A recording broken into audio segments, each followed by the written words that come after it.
Los quiero desaforadamente.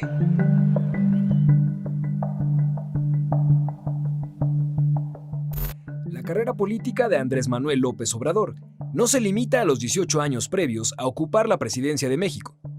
Esto se remonta a 1976, cuando a los 23 años López Obrador se sumó a la campaña del poeta Carlos Pellicer para senador de la República por el PRI. Un año más tarde, fue elegido por el entonces gobernador de Tabasco para dirigir el Instituto Indigenista del Estado. Los 5 años en el cargo le sirvieron para recorrer comunidades y darse a conocer entre su gente. Ahí en Tabasco, Andrés Manuel también se convirtió en dirigente del PRI, partido al que renunció por no estar de acuerdo con los métodos de selección de sus candidatos. En ese tiempo también nació el llamado Frente Democrático Nacional, fundado por Cuauhtémoc Cárdenas y Porfirio Muñoz Ledo. El Frente era una coalición de partidos de izquierda que postuló a Andrés Manuel como candidato a gobernador de Tabasco en la elección de 1988. Sin embargo, López Obrador solo consiguió poco más del 20% de los votos. Aquel fue su primer revés político, pero también la plataforma para consolidarse al frente de la oposición. Al año siguiente, el Frente Democrático Nacional se convirtió en lo que hoy es el PRD, y López Obrador fue el primer dirigente del partido en Tabasco. En 1991 encabezó el llamado Éxodo Democrático, una protesta pacífica con la que llegó hasta la Ciudad de México para reclamar un presunto fraude en la elección de al menos 6 municipios de Tabasco, donde el PRI había ganado. La presión ejercida por la protesta, que concluyó en el 92, orilló a las autoridades electorales a anular los comicios en los municipios en disputa, y también a la renuncia del entonces gobernador de Tabasco, Salvador Neme, quien había sido contrincante de López Obrador en la elección de 1988. Para 1994, López Obrador volvió a la carga por la gubernatura del estado, ahora con el PRD. El resultado nuevamente fue adverso. Perdió la elección frente a Roberto Madrazo, quien años después sería el candidato del PRI a la presidencia. Obrador impugnó la elección por fraude, y a su protesta se sumaron el PAN y el PT, y aún así no pudieron evitar que el PRI se quedara con la gubernatura. Ese fue su último intento por dirigir en el estado. Ya en 1996 optó por postularse a la presidencia nacional del PRD, partido que dirigió hasta 1999. En esos años, el Sol Azteca se convirtió en la segunda fuerza política del país y llegó a gobernar en Tlaxcala, Zacatecas y Baja California Sur. La dirigencia del PRD fue el trampolín político de Andrés Manuel López Obrador.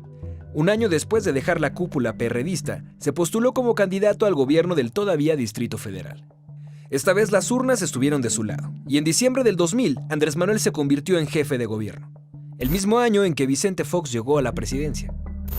La administración capitalina de López Obrador se caracterizó por el impulso de programas sociales, principalmente para adultos mayores, así como por la construcción de segundos pisos en el periférico. 2004 fue un año clave en su carrera política. El gobierno de Vicente Fox, a través de la PGR, promovió un proceso de desafuero en su contra por desacato a una orden judicial. Esta impedía al gobierno capitalino continuar con la construcción de una entrada de automóviles en el predio El Encino, en Santa Fe. Ese mismo año, López Obrador fue reconocido como el segundo mejor alcalde del mundo. En 2005, el Congreso de la Unión aprobó retirar el fuero al político tabasqueño, lo que imposibilitaría a López Obrador para participar en la elección del 2006. Lo que sí hice todo lo que estaba en mi terreno dentro de la ley para que ese cuate no llegara a presidente. Dentro de la ley. Finalmente, Andrés Manuel estuvo en la boleta electoral y se enfrentó a Felipe Calderón, candidato del PAN, y a Roberto Madrazo del PRI, en una de las elecciones más polémicas en la historia política del país. Felipe Calderón ganó la presidencia de México con una diferencia de votos mínima sobre López Obrador, quien impugnó la elección al acusar fraude de parte del panismo. La protesta pacífica de Andrés Manuel se radicalizó en la Ciudad de México, que había convertido en su bastión político.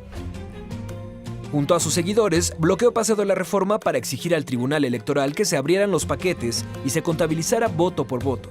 El punto más álgido de esta manifestación fue cuando en noviembre de 2006 Andrés Manuel rindió protesta simbólica como presidente legítimo de México. Cumplir y hacer cumplir la Constitución General de la República.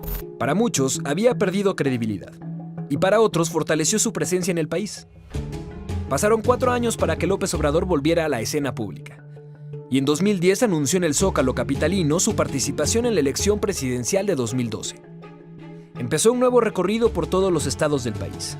Su rival político ahora sería Enrique Peña Nieto, del PRI, y Josefina Vázquez Mota por el PAN. La elección tuvo un margen más amplio en la diferencia entre el ganador de los comicios y el segundo lugar, que nuevamente fue para Andrés Manuel. Esta vez el fraude que acusaba el tabasqueño sugería la compra de votos en campaña por parte del exgobernador mexiquense. Dicen que la tercera es la vencida, y si los votos no le daban la razón en 2018, López Obrador dijo que se retiraría de la contienda presidencial. Esta vez no lo haría de la mano del PRD, sino de Morena, el movimiento que él mismo fundó en 2014 y del que fue el primer presidente del partido. Su presencia a nivel nacional y su discurso contra la corrupción lo colocaron como favorito en las encuestas, pero en política nada es definitivo. Con el panismo dividido, pero representado en Ricardo Anaya y José Antonio Meade como abanderado de un debilitado priismo, López Obrador consiguió que el 1 de julio del 2018, más de 30 millones de mexicanos apoyaran su proyecto. Con más del 50% de los votos, se convirtió en presidente de México y celebró el triunfo en las urnas desde un templete en el Zócalo. Arropado por sus seguidores, a quienes solo les pidió esto: ténganme paciencia y confianza, porque nos están entregando un país en quiebra.